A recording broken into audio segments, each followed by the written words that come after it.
Sabay-sabay natin alamin ang mga kaganapan na nangyayari sa ating bansa.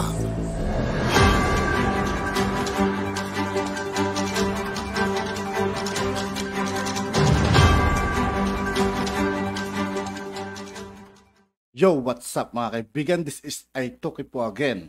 Ngayon nandito naman ulit tayo sa channel ni Banat Kapanig TV. Dito naman ulit tayo magbibigay ng komento at reaksyon. Kaya samahan nyo ako guys. Let's go!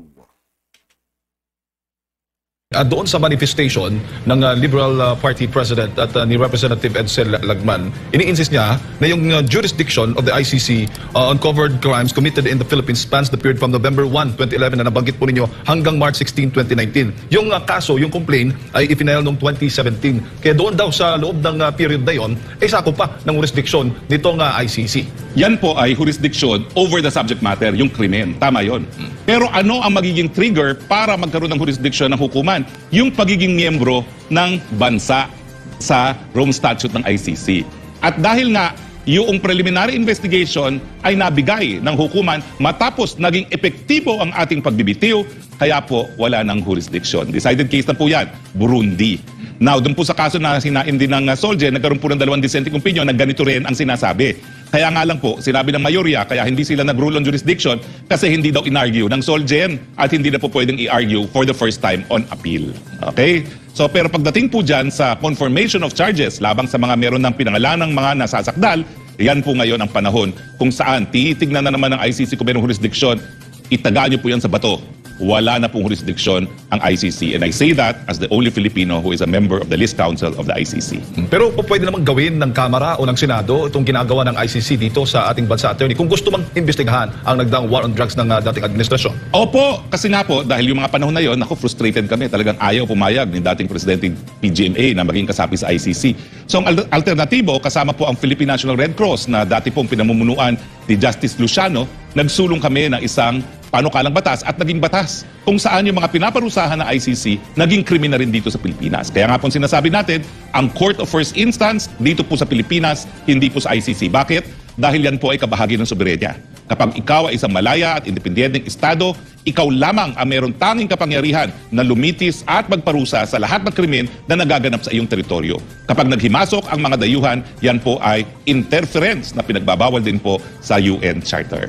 Tatlo na mga resolusyon, attorney, para sa kaalaman ng ating mga kababayan. Ang inihain nga dyan sa Kamara, sa una, yung resolusyon na inihain ng Makabayan Block o ng itong Kamatayan Block. Kamatayan Block naman, ba't mo tinatawag naman? Pangalawa, yung resolusyon, itong... Bago yun mga kaibigan, Kamatayan Block. Imbis Makabayan Block. Kamatayan Block, walang kamatayan paninira.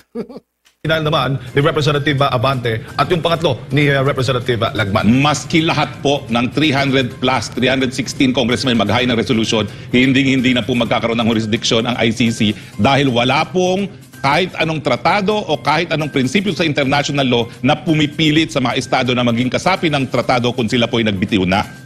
At dahil nga po natulog sa pansitan ang prosecutor at hindi hiningi ang pagpapayag ng korte na mag-preliminary investigation sa loob ng isang taon mula nung tayo ay bumitiw, wala na pong jurisdiction. Once lost, forever lost na po ang jurisdiction.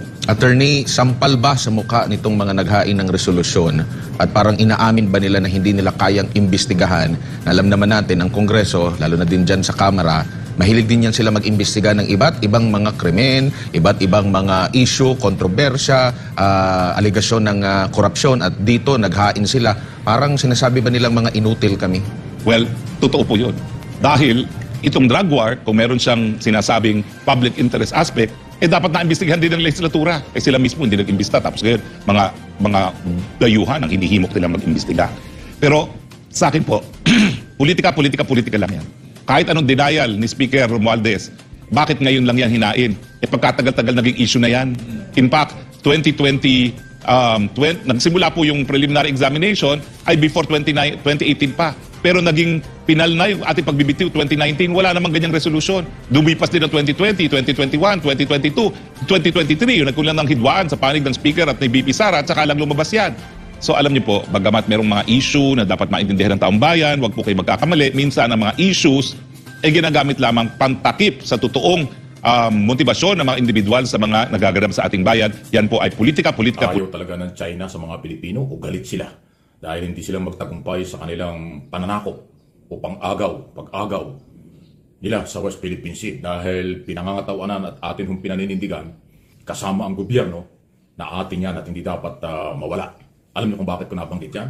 Kasi po ang China, nagpalabas po ng bagong balita, 6 na mga bansa, kadalasan mga taga-Europe, free visa pagpapasok sa kanila.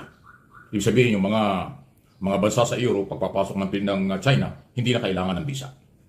Pero tayo, na kapitbahay lang yan, di ba? Dagat nga lang ang pagitan.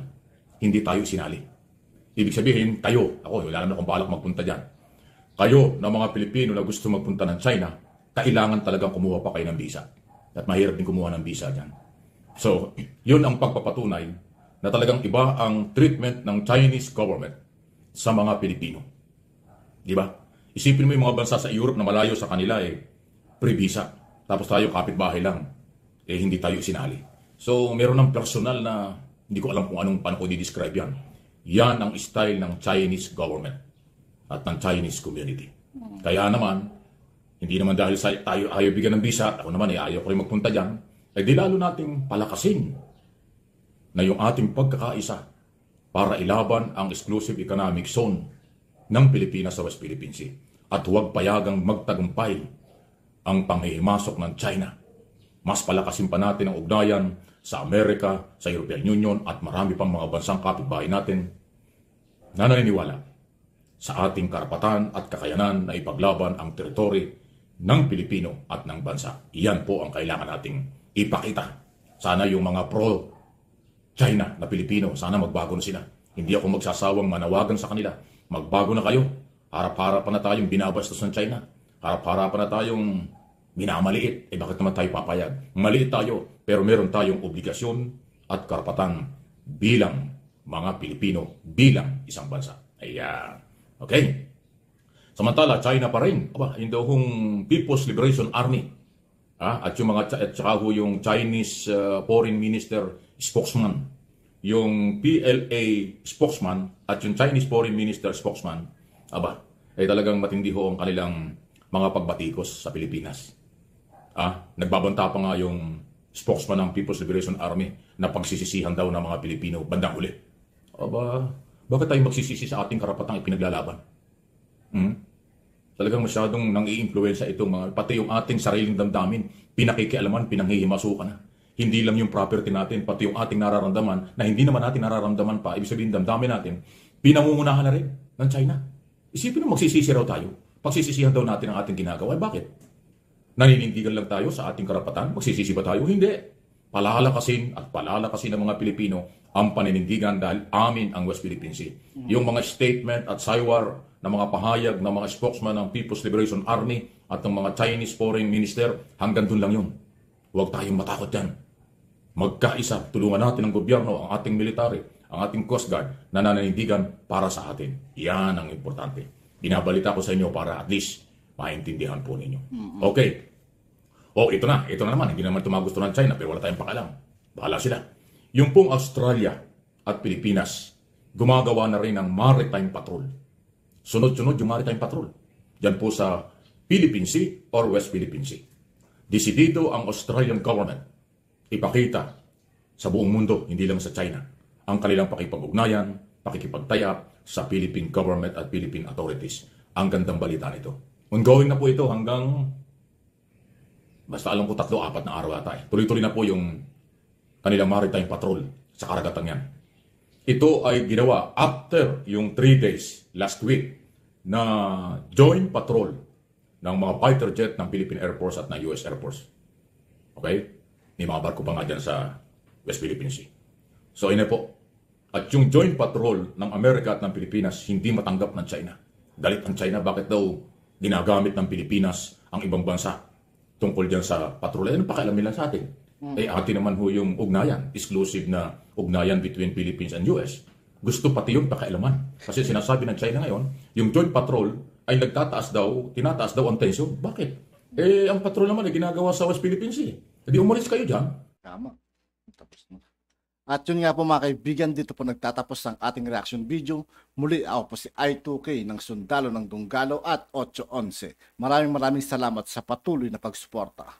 G, peace out.